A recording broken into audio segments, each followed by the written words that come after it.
Hello and welcome to another episode of the Personal Transformation Experience podcast. As parents, people, and partners, we've created this podcast because we wanted to share with people tools, information, and lessons that we've learned that we think will help people achieve successful and optimal outcomes in all areas of their life. Today is a continuation of a multi-part series. We are now moving on to part 3. We're talking about raising children on the autism spectrum. And today we're going to talk about adolescence, those troubling years of 11 to 17. So buckle up. Yes, because you're going to need it.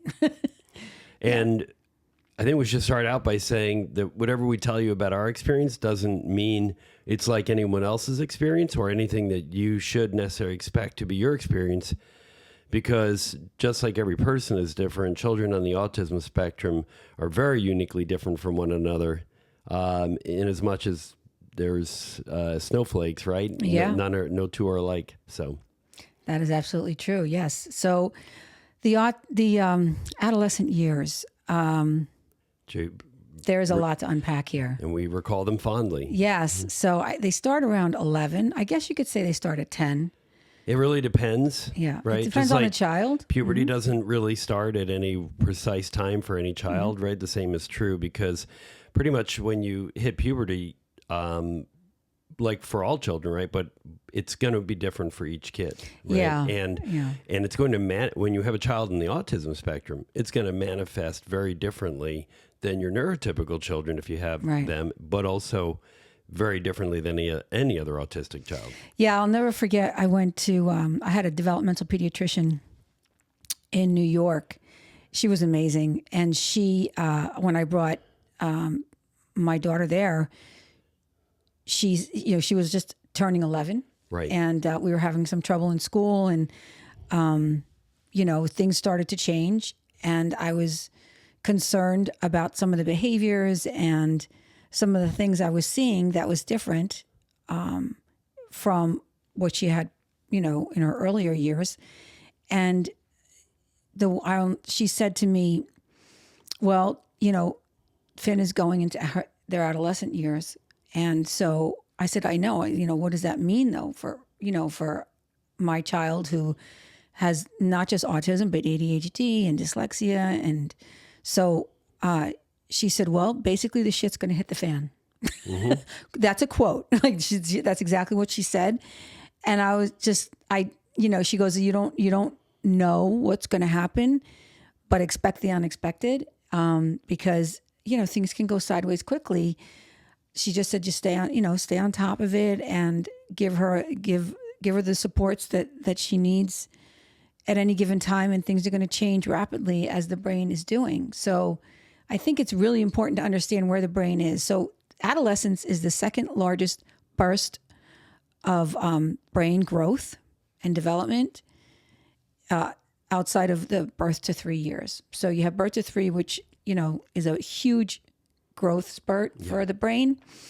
And then the brain gets more efficient. Now, this is just very simplified, and I'm not a neuroscientist, but this is how I understand it. And then, so the brain gets super efficient, a little more efficient at 3 and starts to, snip away the things that it's not using and keep those things that it is. And then adolescence happens. And this is how I imagine adolescence is. It's like the brain, imagine you're remodeling your house and you open the door and the whole house is gutted. And the only thing that's left is like one bathroom in the back of the house that's working. That's functional. So imagine that bathroom is your amygdala. Not that the amygdala is, there's no connection or metaphorically speaking for bathroom and the amygdala. I'm just using it as an example. Could be, your kitchen sink is functioning, right? So that's the only thing that's really working. The amygdala, the prefrontal cortex, everything's under construction. And your brain is in another big growth spurt. And if you really want a great visual around this, go watch the movie Inside Out 2 if you haven't already. No, oh my gosh, yes. That was great. Yeah, it is absolutely 100% true. Inside Out 2 depicts the brain of an adolescent beautifully. So that's a typical brain. Imagine now the brain is a neurodiverse brain. Mm-hmm. And so those brains work very differently. We all know that that's the difference between a typical and a neurotypical individual, is that it's the way that their brain perceives their environment, their anything the communication, everything. Let's give people examples of that, because if you're not clear, maybe you have a relative with a child on the autism spectrum and you want to be able to support them, but some of the typical things, like what comes to mind to me, is sounds being much more magnified, right? Yes. Or touch. Yes. Right. Because my oldest is on the autism spectrum, and they didn't really like to be hugged or touched or anything like that. Still, yeah. That's still the case. It's true. And they're again, some of them can be, hypersensitive and others can be hyposensitive. So some of them need the touch. Some of them, seek it. They're sensory seeking. So they're seeking that tactile piece. They're seeking the pressure. They're seeking, maybe louder environments because they need to be more stimulated. They're understimulated. And then others, it's magnified. Mm-hmm. So you have children who really can't stand, like fluorescent lights. They struggle with, right. And even the sound, the buzzing sound that they make, which really is not usually something that most people can hear or even pay attention to. This is something that is magnified in their mind. So lights, crowds, touch, lots of people. So that could be all overwhelming for the neurodiverse brain. Right. Even I recall a couple times taking the kids to the mall. Oh, yeah. And I always forget because, people haven't watched prior podcast episodes. They wouldn't necessarily know this, but you have one child from a previous marriage who was diagnosed with autism, at the age of 6. Mm-hmm. And I have 2 children from my previous marriage, the oldest of which was diagnosed with autism in their teenage years, actually. Yeah. Yeah. So, just to quickly give you an idea of how the autistic brain works, every single one is different. So every child is so different. But where a typical brain, a neurotypical child might be able to go into the mall and regulate, and while things might be loud at first, they can adapt quicker to it. Whereas a child who is neurodiverse may not be able to adapt quicker, or if they are able to adapt, that adaptation the transition is much more difficult. Right. So now they're going to go from a home environment that's quiet. They get into a car, quiet, right? And then they get into the mall, loud, music, people, different smells. So really, we don't think about it because, your senses are really assaulted with all kinds of things that we can just ignore or we're able to adapt to. Children on the autism spectrum, imagine instead of everything sounding like a normal tone to you, everything is magnified. So the lights are super bright and the sounds are super loud and there's people everywhere and everything is it's overwhelming. And it's not just the environment that is part of that overwhelm, but it is the transition to the environment. And we haven't really spent a lot of time talking about how transitions affect children on the autism spectrum. Yeah. But so not only, because you made that point clear, you were just talking about taking child out of the car and then going to the mall. Mm-hmm. So it's not, it's now we went from going for a ride, now we're in the mall, now we're doing something else. So we have transitions that a lot of children in the autism spectrum struggle with, and then the reaction to their environment on top of it. So it's this compound effects. Right. And sometimes leads to explosive meltdowns, really challenging behaviors, and where they really can't control it. They really cannot. They're not able to control what's happening inside their body, and they don't know how to deal with it. And especially if they're little, they don't have any skills. Right. We're going to say it over and over again. These children, it's true for even neurotypical children, sometimes they are simply having a hard time. They're not giving people a hard time. They're not doing something on they're purpose. Always having a hard time. Right. But it's not, some people, taking that personally. Yeah. Why is this child doing this to me? Right. It's not. Has nothing to do. It's not the right perspective to have. No, it's absolutely not. They're having a hard time. They're not giving anybody a hard time. They're not doing this to get attention. They're not doing it and that's not to say some behaviors aren't like that, but typically they don't want the attention. Yeah, you're a little bit of a behavior analyst, right? In your professional role, Yeah. right? As a special education advocate, early intervention specialist. And Yeah. a lot of what you do is studying behaviors and looking at the function of the behavior. And I know that I am locked into that idea of looking at a behavior and saying, what is the function of this behavior? Because I use that at work. I'm a leader in a financial company, and I use that in leading people. Like when I look at behavior, I'm trying to understand what is the function of that behavior. So I think sometimes the function of that behavior it's a function of the overwhelm. It's a function of the transition. It's the function of, the function of the behavior is simply them trying to communicate that they can't handle the situation that they're in. Their brain has just on overload, and they are no longer able to adapt to the environment that they're in from a sensory perspective, right? So, and again, individuals on the spectrum typically like things familiar. They like structure, they like routine, they don't like the unexpected, and they don't like uncertainty. And, life is full of that.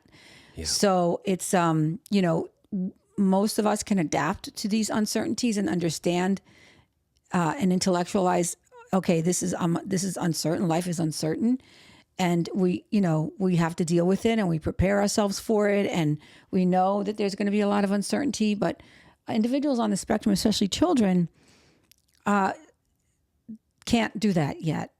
Even as adults, they struggle to get those skills. They have what neurotypical people will naturally develop innately, over time, just as a part of the adaptation of the human experience. Individuals on the spectrum can't do that. They have to be taught explicitly these skills to deal with their emotions. And we're going to get to emotions because that's about the adolescent brain. Yeah, because they don't just pick up on things by observation. Yeah, when you're little, look, people, individuals, humans we're just a big bundle of emotions and desire, right? And as we grow, our job is to experience our world through our senses and our emotions. And, your caregiver's job is to guide you through that, help you deal with that. When you have a lot of emotions, really big emotions, your caregiver should be there to help you through those, validate your emotions, but yet provide appropriate boundaries. Meltdowns. So Yes, meltdowns and the sensory bombardment that an individual with autism feels. And that's why they're having the meltdown. But really importantly is the transition piece. I think that's crucial to talk about too, because most parents, look, I've been doing this for 2 decades or more. And a lot of the parents, just about every parent I know who has a child on the spectrum, struggle with the transitions, right? That's usually when they really start recognizing something's not right, because their child can't transition from one environment to another. So what does that look like for somebody that maybe hasn't gone through that yet? So what will happen is, let's say, your child's playing, they're outside, they're in the playground, or they're in the backyard, and you need them to come in because they need to have lunch. They need to eat lunch. It's lunchtime, and they need to come in. And they're a toddler, or really elementary age. You could even say elementary age. They don't want to come in. Now, that's normal, right? Most kids don't want to stop playing to eat. But children on the spectrum will throw themselves on the ground. And that's not to say a toddler of 2 won't do that either. So that's why you wait a little while. Right. My oldest would throw themselves on the ground too. Yeah. So, to diagnose a child on the spectrum, you might have to wait till they're a little older, although we're trying to do it earlier and earlier.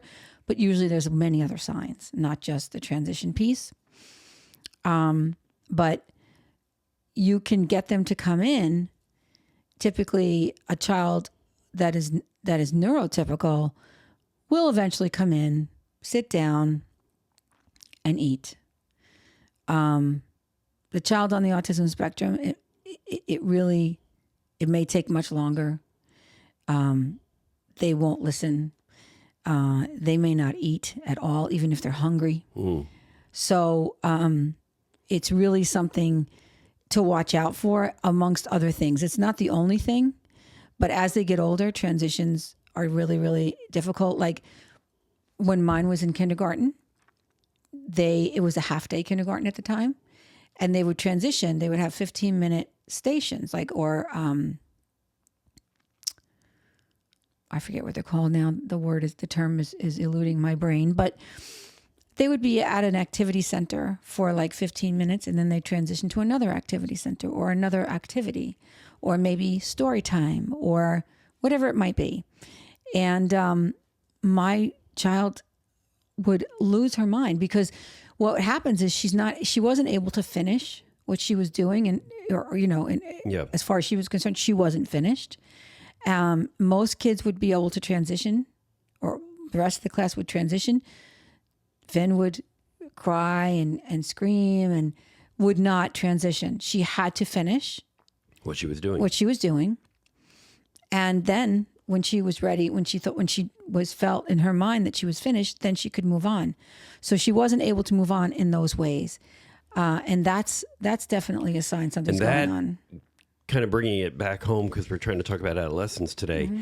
That issue with being overwhelmed with the environment and not being able to manage transitions well becomes a lifelong situation, really, that you try and coach a child through and then into adulthood.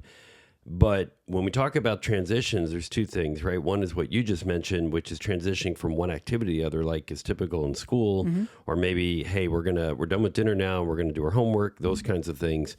Right.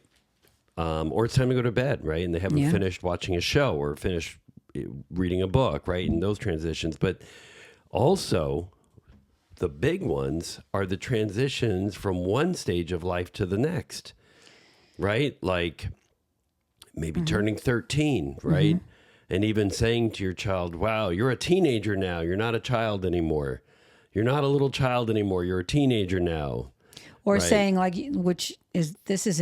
you would say, oh, you're not a teenager anymore, you're 20, right? Because I have a 20-year-old. Right, so they just turned 20. I think what is an innocent enough thing, most kids are excited about it. Mine is not.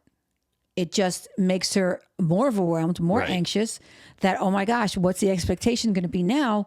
I'm 20. So we've seen this all along, right? The end of the school year, the end of summer, the arrival of a new school year. Yes. Graduation from high school. What's next? Yes. A seasonal job is ending.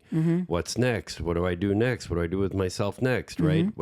So these are things that, and as they transition to adulthood, that's why you have them in therapy too, because it becomes something where they've got to lean on others outside of you as a parent when they become an adult. Yes. To seek help in navigating these transitions. But I just wanted to make sure everybody understood that, because I don't think we can say that loud enough, that we're just not talking about activity transition. We're talking about life transitions. Life stage transition too can be overwhelming. Which actually it's more, activity transitions like school, and we'll talk about that, what that looked like in a minute. But yeah, I think from especially my experience with my own, because I only work, my job, I work with little ones. So birth to 3 to 5. I have experience with older kids, but my job right now that's where I work. So in early intervention. But when it comes to every time, like she would turn a year, like her birthday's in November. Right. So the holidays were really difficult because it's a different season. People behave differently. There's a lot of stimulation, or there's a lot of, everything sort of goes from summer and then fall, and, and then all of a sudden you're in the holiday season. Right. And it's overwhelming. I get overwhelmed just with every 5 seconds I'm getting something on my phone. If I don't keep my phone on Do Not Disturb, I'm going crazy because I'm constantly getting, emails or texts about what to buy. Right. So that drives me nuts. But, I put my phone on Do Not Disturb, whatever. But I think it's really important that, I was listening. I follow this guy on the autism spectrum. His name is Russell. I think his last name is Lehman. I'm not sure. It's russell.co. And he's on Instagram. I don't believe he has a a podcast. I don't think he has a podcast, but he's a writer. He writes poems. He does a lot of public speaking about autism and what it looks like and advocating to try to normalize, or I don't know, I hate to say normalize, but make people more aware that it's okay. Like this is some of the behaviors and more accepting of people who are on the autism spectrum and the different types of behaviors or their needs and how to just accommodate them or deal with it when you see someone like this in public. Understand it, it's okay. They might be on the autism spectrum, just like everybody else struggles in life. They have struggles too. And he had a wonderful post about the holiday season and, everything seems so disingenuous. All of a sudden everybody's like in the holiday giving mood and, how can we help here and give your money? There's Giving Tuesday. And, there's just a lot of advertising and it just seems disingenuous. Right. And so the person on the autism spectrum, they're like, what's going on? Like, why is it just this time of year people behave in this way and the rest of the year it's different? So that's, part of a social dynamic that they don't get, or just might elude them. Whereas we just kind of go along with it and we're like, it's just the way it is. So one of the things we wanted to talk about today was not just what they go through, children on the autism spectrum, but how they cope. Mm-hmm. And one of the things we've been talking about this past week was about self-talk and that internal dialogue and how it's a little bit different for someone on the autism spectrum. Yeah. So there's a perseveration piece. And what that means is they hyper-focus on one thing. So individuals on the spectrum might have special interests and hyper-focus on those interests, whatever they may be, dinosaurs when they're little and they get older. Fairly common, actually. Yeah, it's very common. Yeah. And so when they become adolescents, we all have this chatter in our head. I just watched a podcast. Do you remember the guy's name who wrote the book Chatter? No, I do not. I don't remember his name. He was on Andrew Huberman and we just watched it. He wrote a great book, Chatter, and another one called... Okay. Anyway, I don't remember it. But what my point is that he talks about how we have this chatter in our head, these voices in our heads that, can bring us down a rabbit hole or bring us anxiety in the middle of the night. True for everyone, I think. It's true for everyone. People on the spectrum, especially individuals going, adolescence. All adolescents have these voices like, their bodies are changing and they're dealing with a lot. Everything is emotional. Everything is magnified. Social dynamics change. And so it's a lot to deal with. So now you have someone on the spectrum who's already struggling every day to deal with what everybody else deals with typically and not a big deal. Now they're dealing with the body changing and they don't, change is difficult. It's a transition from being a child to an adult. You can becoming a woman, you're becoming a man. Girls, it's a little trickier because they suddenly, one day they go to sleep as a girl and they wake up the next day as a woman, right? They get their periods and, they grow breasts and everything changes. Their bodies change. The way it looks changes. The way they feel changes. Their hair, everything changes. And so their skin, acne, oh my gosh.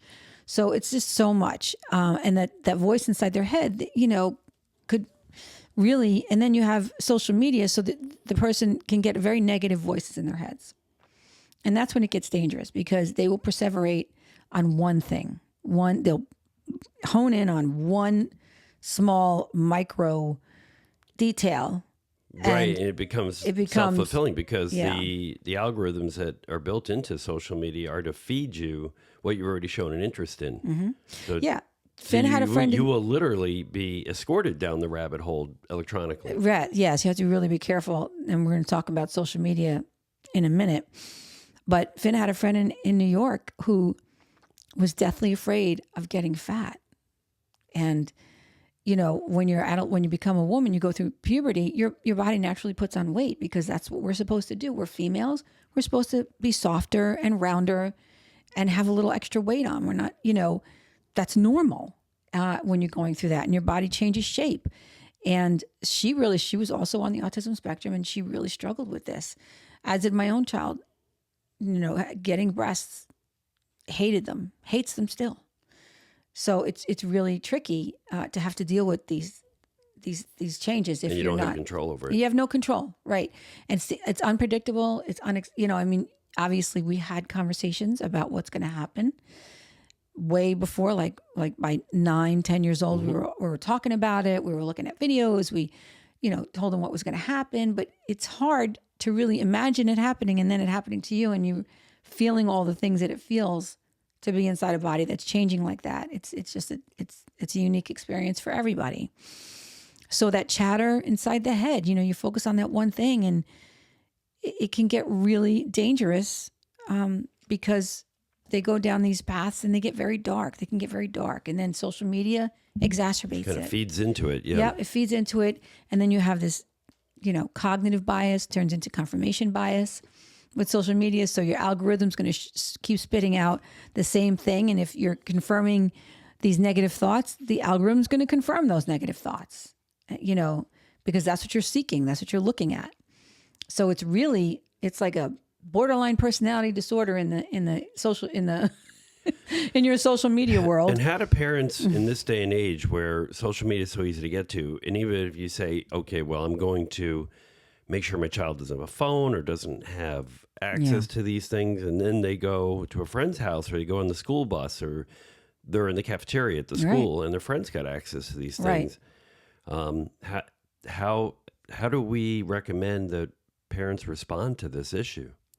So for me, this was over 10 years. I mean, this is when the iPhone just came out, the smartphones just came out, and TikTok was Musical.ly, right? It wasn't even TikTok yet. It was Musical.ly.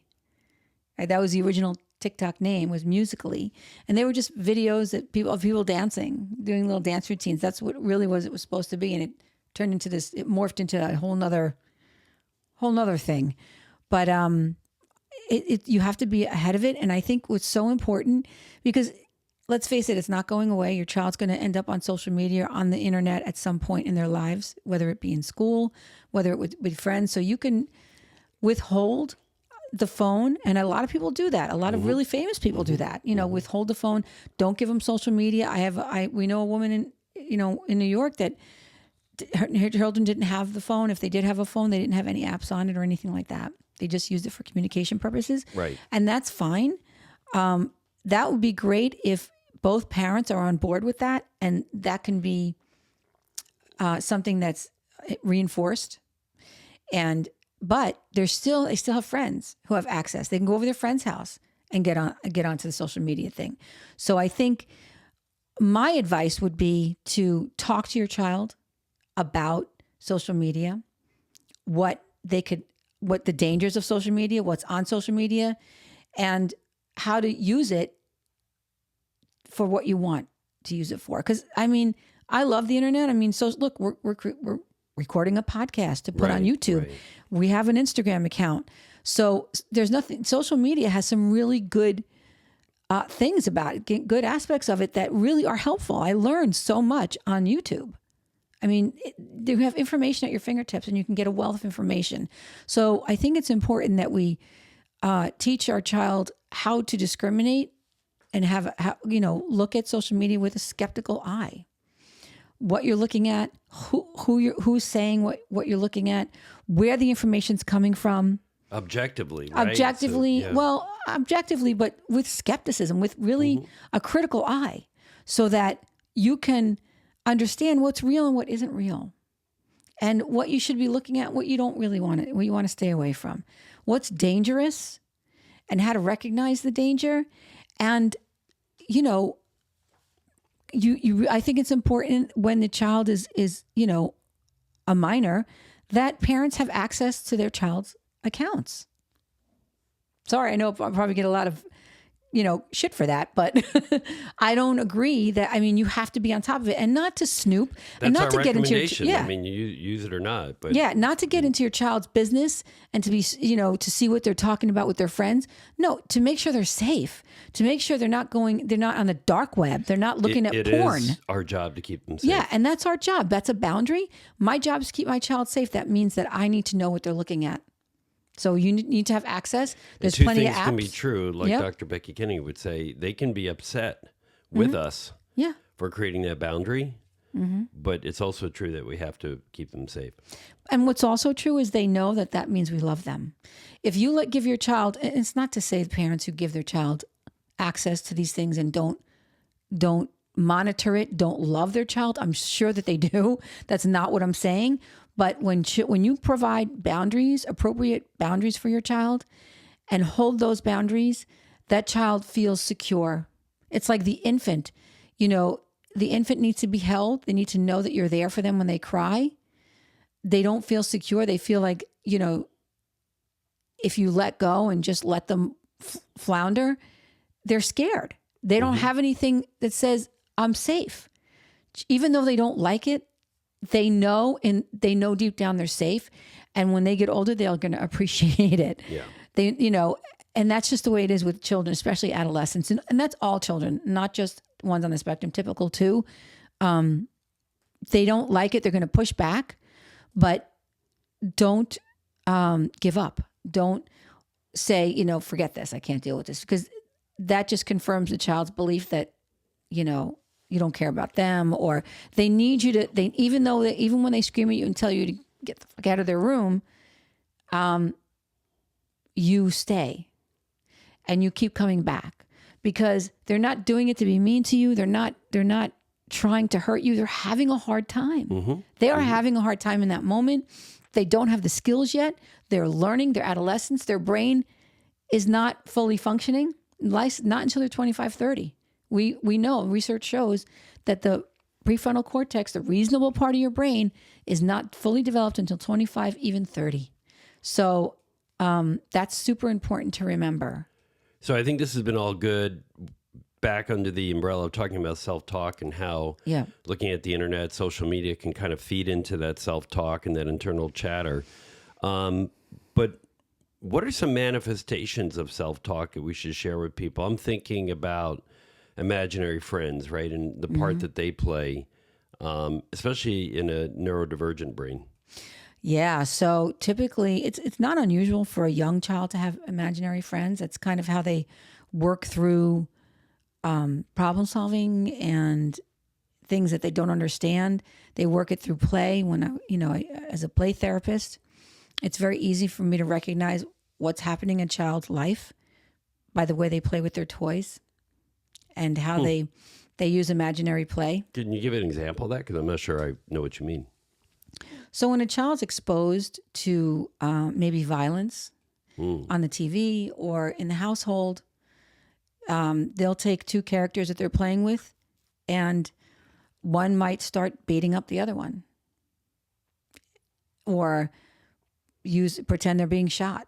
Wow.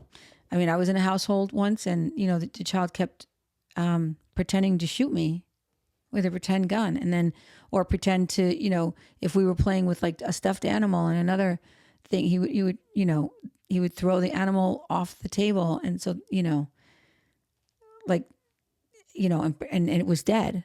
And so I'm not sure what this child was exposed to. I mean, as far as I was concerned, he was in a safe place, but as a therapist, I did recognize that this child was exposed to either violent TV shows or something was going on, in the household, and they were exposed to these things. Because if they don't see it, if they're not exposed to it, they don't watch it, they're not going to play that way, right?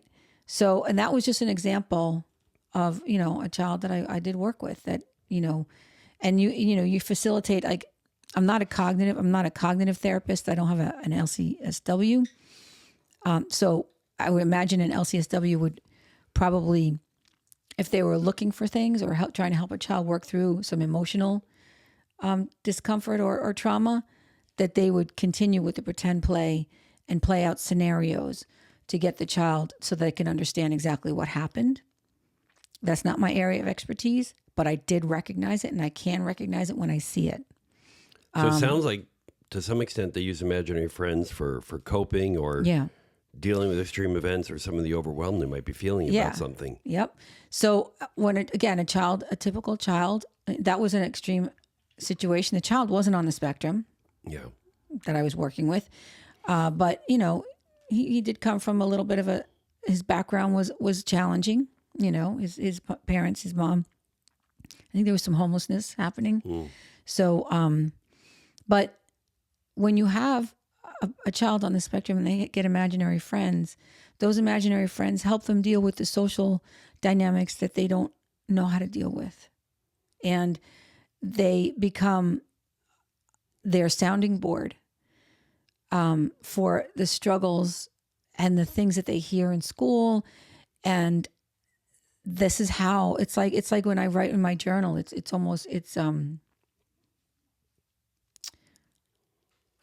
kind of gets it out of your head and onto the paper, right? Yeah. So transfers it. Yeah. It transfers it, and this way you're not holding it inside. So I think when you have a child on the spectrum and they have all these imaginary friends, they may have them for much longer. I know mine does. Mine has had like 10 imaginary friends since they were little, and they talk to them all the time. Still at 20. They go through these scenarios in their mind, and also they're working stuff out. Yeah, they're working stuff out. She writes all kinds of stories. She writes graphic novels with all of her characters have some sort of disability and a gift, right? So there's that cost and consequence, right? So you have something that's a gift, but you have a disability that goes with it. So you have a limitation, and then you have a gift.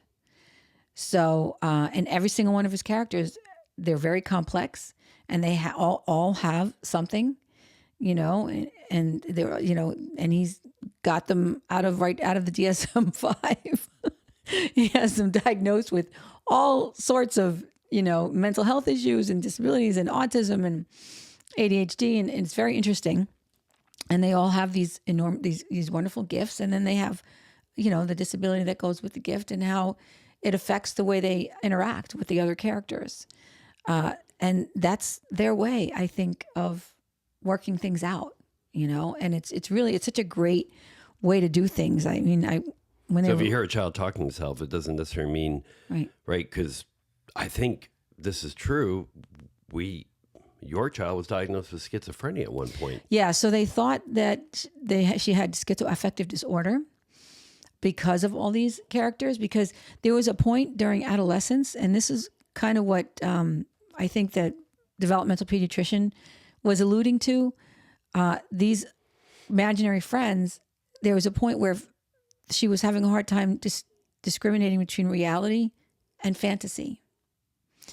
And because they'd gotten so enmeshed into the fantasy that it bled into reality. Yeah.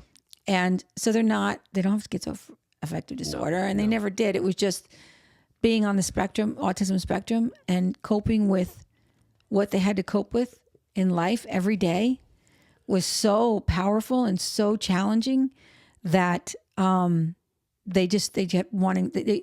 At one point, they were having a meltdown about wanting to go back, get through the portal to the other side so they can go into their fantasy world. And when they turned 16 or whatever age, that portal would be closed forever and they would never be able to get back. And they really believed that to be true. Mm-hmm. They wanted it so badly because they didn't want to have to deal with, it was so challenging and so difficult for them to deal with life, everyday life, going to school and having to mask. Masking was nearly impossible for her for a while. She just couldn't do it. And, nobody was accepting her. And, they thought she was spoiled, or they thought that she, was just trying to get her way or get out of a situation, or, well, yeah, she's trying to get out of a situation. She can't fucking handle it. That's why. Right.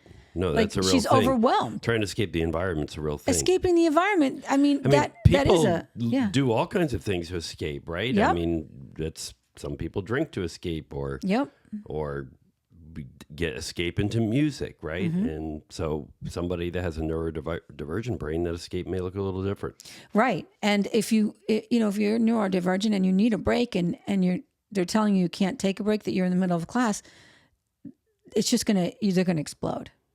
And you can't, they can't just wait.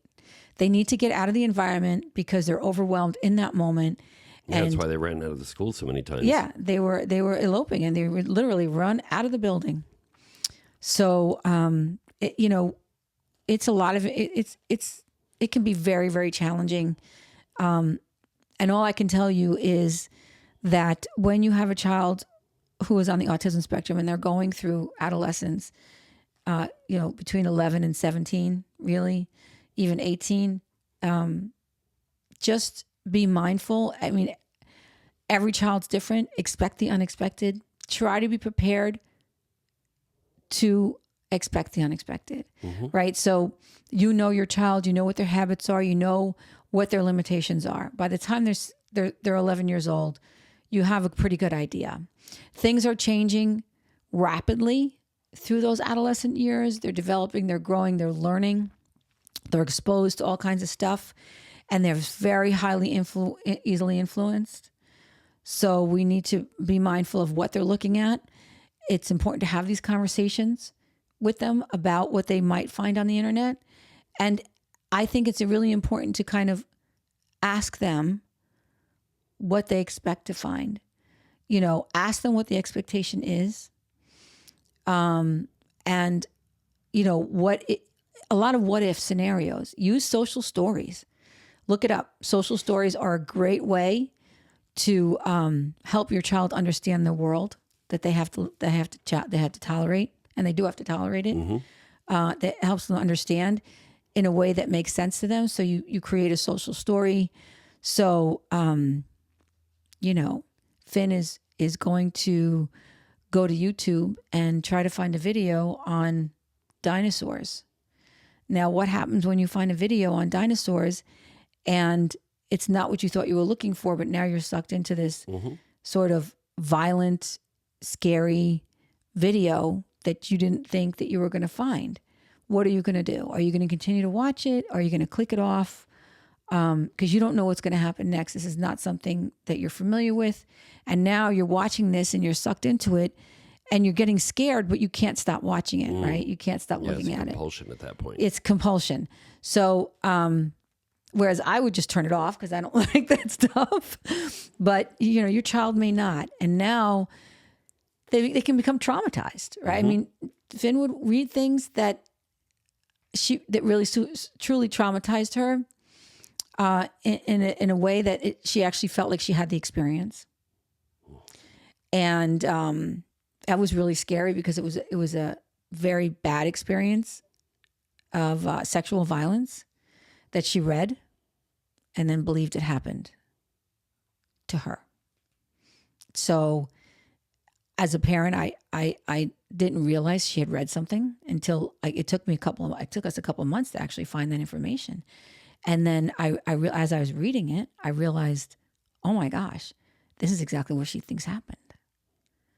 So we have to be really mindful of what they're looking at, especially what they're reading. You got to stay on top of it. And that's why I would recommend that if you have a child on the spectrum, you monitor what they're looking at. Spectrum or not, you should be monitoring it. In my opinion, that's just my opinion. Everybody parents differently. But my experience, and now that I could look back, I would have been way more vigilant in that monitoring. I felt like I was at the time, but and I was accused of being hypervigilant. You didn't know what you didn't know. I didn't know what I didn't know, and I was accused of being hypervigilant. And now I wish I was more vigilant in keeping, in at least knowing what they were looking at and trying to explain. Be open to let them share. Yeah. Let them know, never, for me, I shouldn't say never always, but it's so important to give your child the space to feel what they want to feel and to say what they need to say to you without judging them or getting angry with them for what they say. If they're going to curse, let them curse. Who cares? There are worse things that they could, in life than them saying a cuss word. As long as it's, they understand that they can't go outside and start screaming from the rooftops, right? You want it. But if it's just you and them and they need to express themselves, that kind of stuff, it's more important that you're listening to what they're saying and letting them talk.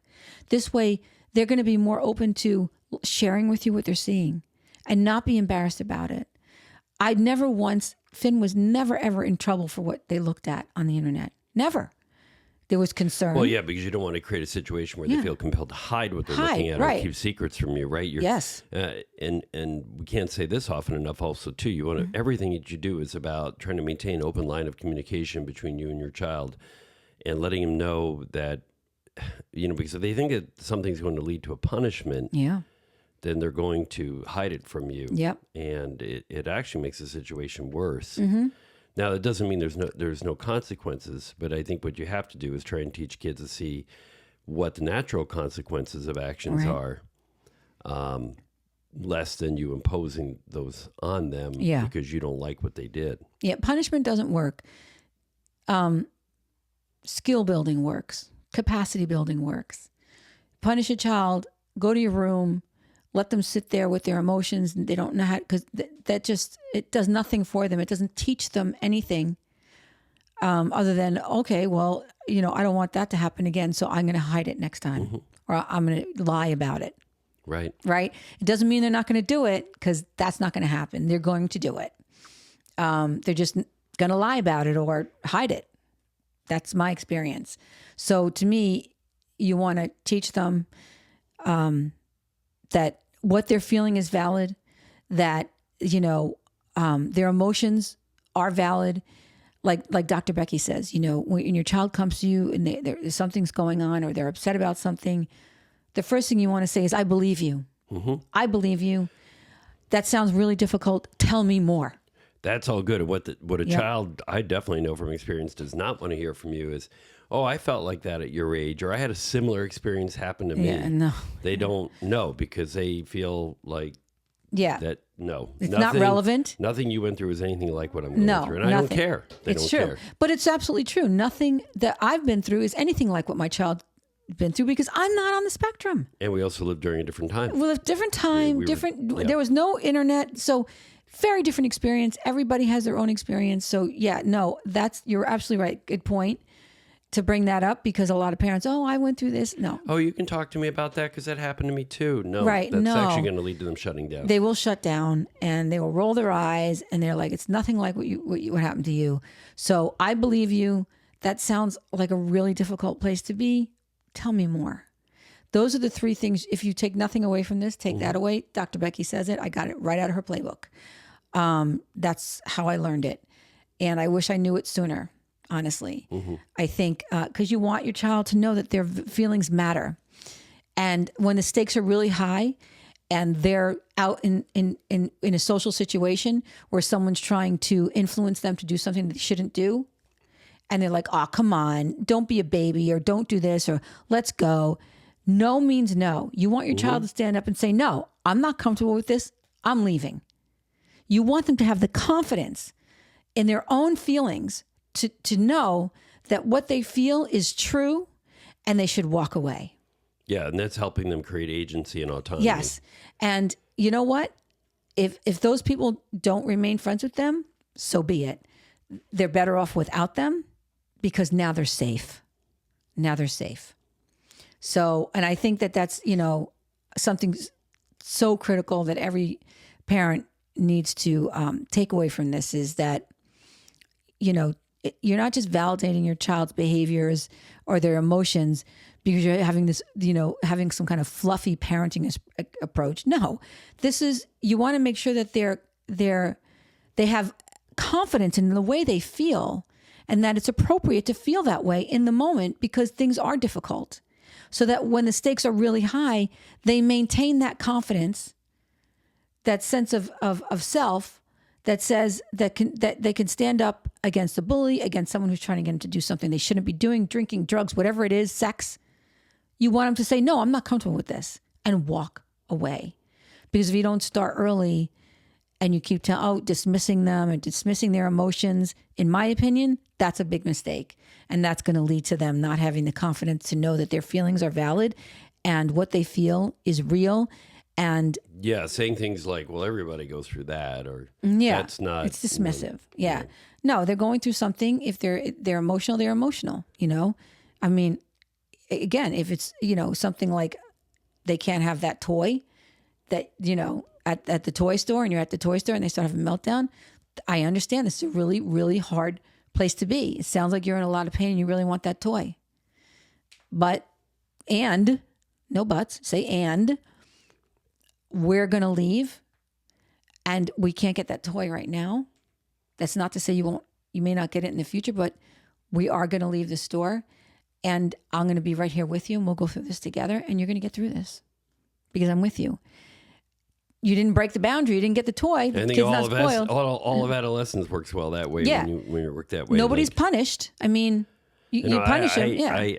And that's a natural consequence. You didn't get the toy. I think we have to bring this in for another episode because I think we've got a whole nother issue with later adolescence, right? That I think is really a topic for another day that we started dealing with, which was suicidal ideation and things that's like that. the chatter. That's more on the chatter. Yeah. And we should talk about that, I think, next time, because one of the things I remember telling my child on one of the many times that they were having suicidal ideation is, wishing I could take that pain away from them and telling them that I'm willing to sit with them in that pain because it sounds really hard, but I'll sit with you with that feeling. I'm right alongside you. Yeah. And I think that's something, that's when your child, they might be pushing you away and telling you they hate you and all these other things, but that's the time when they need you the most. But the way that they need you is what is the critical part. They don't need you to set rules for them or punish them or chastise them for bad decisions. Right. Now you can ask questions like, how do you feel about the choice that you made? Right. Yeah. And tell me what happened as a result of that choice, and how do you feel about that, right? And if they want to talk to you, they may say, I don't want to talk about it, right? And then you have to respect that boundary too. Yeah. And say, you know what, when you're ready to talk about it, I'll be here. Right. Yeah. I think so 100% children get in their, adolescents get all up in their head about something and they perseverate and somebody said something negative to them, they had a relationship and they broke up, and then the boy embarrassed them or friends were mean to them. And, they start believing what they're hearing. And I think their emotions get overwhelmed. And this happens with typical kids, and it's really challenging, which is why I think, one, what I said before, validate your child's emotions. That's appropriate. Yeah. When someone says something like that, it's absolutely appropriate to feel this way. You don't want to say, I think you want to avoid saying things like, that's not true. You're beautiful. You're not fat, or whatever the case may be. You're not stupid, whatever they said. You don't want to do that because that's not helpful. What's helpful is to validate that, yeah, I get it. It sounds like you're really feeling like shit about this. Tell me more. But I think what's super important to remember is when you have a child on the spectrum and they're having these overwhelming emotions, they absolutely do not have the skills to deal with those emotions. It's a skill set deficit. So they have social atrophy, meaning they're socially, they don't have the social skills. And in the world of social media, they're not able to exercise and learn the skills like we did 25 years ago. Yeah. When we're around other people and we learn those skills through experience of having friends and being out and not, not more naturally using social media as a means to communicate with people. And so now I think all kids have some sort of some social atrophy at this point in the generation coming up because they don't have these experiences. But so a child on the spectrum, it's far worse because they already struggle with the social dynamics and understanding how they work. So I think it's really important that, again, we teach them. You could have social stories or create scenarios. There's games. There are games out there, and I will find some and put it in a link because there are games that help to exercise these skills and learn these skills. There are videos, but we want to avoid the videos. If you could do a game where you're playing with your family or with your friends, that's better. It's better because this way you learn the skills. So agreed. Well, I think we've covered a lot of ground today. I don't even know if we've said everything there is to say about adolescence. We had a hard time.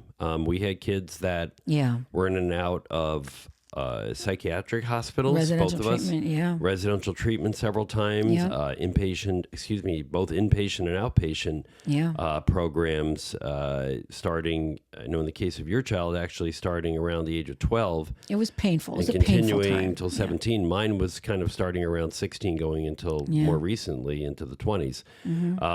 So it's been very hard, but I think we can talk more about that because I think we've covered a lot of ground today, and definitely want to keep it somewhat short for the audience. Yeah, and if you have any questions or comments, feel free to leave them, in the comment section, and we will definitely read them. Reach out, subscribe, like our video. Yes, all those things. If it's helpful.